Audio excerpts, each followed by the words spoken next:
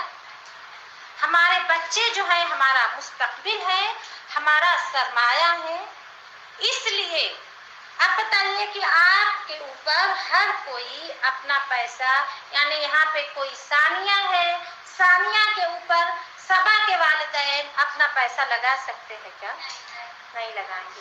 مطلب یہ کہ ہمارے سب سے زیادہ چاہنے والے، ہم سے سب سے زیادہ محبت کرنے والے، بے لوث محبت کرنے والے دنیا میں کون ہے؟ والدین ہوتے ہیں.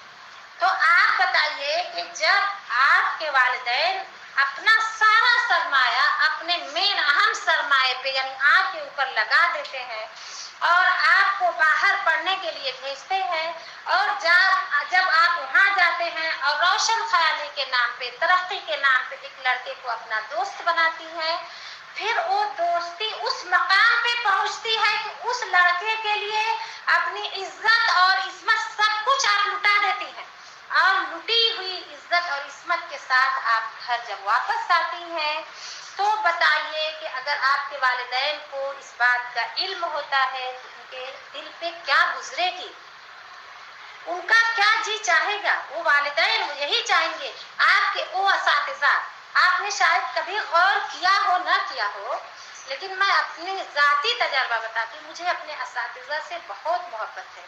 میں 40+ ہوں لیکن آج بھی میں اپنے اساتذہ سے ربط میں ہوں. میرے وہ جینٹس استاد، لیڈیز استادیاں آج بھی میری ان سے بات ہوتی ہے، میرے گھر پہ آتے ہیں، میں جاتی ہوں ان سے ملنے جاتی ہوں. کبھی بھی میں یوپی جاتی ہوں اور میرے ہسبینڈ بولتے ہیں کہ اگر ان کا اپنے کالج میں اسکول میں جانا نہیں ہوا تو ان کا پورا سفر خراب ہو جائے گا، یعنی میرا جانا لازمی ہے. مجھے اتنی محبت ہے آج بھی. اور میں نے بہت ساری نظمیں اپنے اسکول پہ اپنے اساتذہ پہ لکھی ہیں. اس میں ایک شعر جو ہے میں نے اپنے استانیوں کے لیے جو لکھا ہے وہ یہ لکھا ہے کہ بسط جتن روئے فکر فن کو اساتذہ نے سجا دیا ہے. بسط جتن روئے فکر فن کو اساتذہ نے سجا دیا ہے. پیش خدمت سلام ان کے صدا یہ دل اب نہال ہوگا. آپ نے غور کیا ہوگا، میں بہت بار میں نے اس چیز کو محسوس کیا ہے کہ موسلا دھار بارش ہو رہی ہو تو بھی استانیاں آتی ہیں کلاس میں، آتی ہیں نا. آپ آتے ہیں تو ایک غرض سے آتے ہیں کیونکہ آپ کو تعلیم حاصل کرنا ہے، لیکن ان کی کوئی غرض نہیں ہے کہ بے لوث خدمت کرنے کے آتے ہیں ٹیچر. کیونکہ اگر اسکول والے پیمنٹ دیتے ہیں، کتنی دیتے ہیں؟ 25,000 50,000 دیتے ہیں؟ نہیں دیتے ہیں. وہ علم کا ساغر جو آپ پہ لٹاتی ہیں اس کی کوئی پیمنٹ نہیں ہو سکتی. آپ کی تعلیم کے لیے تعلیم کا کوئی بدل ہے ہی نہیں جو آپ کو تعلیم دیتا، خاص طور سے دینی تعلیم. تو حالانکہ ہر استاد احترام کے لائق ہے، دینی تعلیم دے یا دنیاوی تعلیم، کیونکہ جنت کا راستہ جو ہے وہ دنیا سے ہی ہو کے گزرتا ہے. ہم دعا بھی مانگتے تھے ہی مانگتے ہیں ربنا آتنا فی الدنیا حسنہ وفی الآخرۃ. پہلے کیا کہتے ہیں کہ فی الدنیا حسنہ، دنیا میں خیر عطا کر، پھر اس کے بعد دعا کرتے وفی الآخرۃ حسنہ. تو دین کا راستہ بھی دنیا ہی سے گزرتا ہے. تو آپ کبھی یہ ذہن میں مت لائیے گا کہ ہماری وہ ٹیچر، ہماری وہ روحانی والدہ جو سائنس کا، تاریخ کا یا یہ اس طرح کے جو دیگر سبجیکٹ پڑھاتی ہیں وہ احترام کے قابل ہیں. ہر استاد احترام کے قابل ہے. تو میں یہ چیز کو اکثر سوچتی ہوں، تو میں سوچتی ہوں کہ ہمارے وہ استاد جو ہیں موسلا دھار بارش ہو رہی تو بھی آ رہے ہیں، گرمی کی شدت ہے اس دھوپ میں بھی آ رہے ہیں، اور سردی موسم سرما ہے، کپ کپاتی. یہاں تو اس طرح کی سردی پڑتی نہیں، ہمارے یہاں یوپی میں بہت سردی ہوتی ہے دسمبر جنوری میں، اس میں بھی وہ آتے ہیں. تو وہ بھی ہمارے بے لوث روحانی والدین ہیں نا، محبت کرنے والے. ایک والدین اپنا سرمایہ لٹاتے ہیں، دوسرے والدین جو ہے اپنا وقت اور اپنی جان کی قربانی آپ کو دیتے ہیں. اور جب ان کو یہ خبر پہنچے گی کہ ہماری فلاں اسٹوڈنٹ، آپ کو میں نہیں کری ماشاءاللہ، میں بار بار کری کہ آپ ہماری بہت پاکیزہ بیٹیاں ہیں، آپ مجھے بہت خوبصورت نظر بھی آ رہی ہے اس ڈریس میں، لیکن آپ کو یہ خیال کرنا ہے کہ ان بچیوں کو جو کہ اس چیز کو سمجھ نہیں رہی ہیں، جن کی تربیت اسلامی ماحول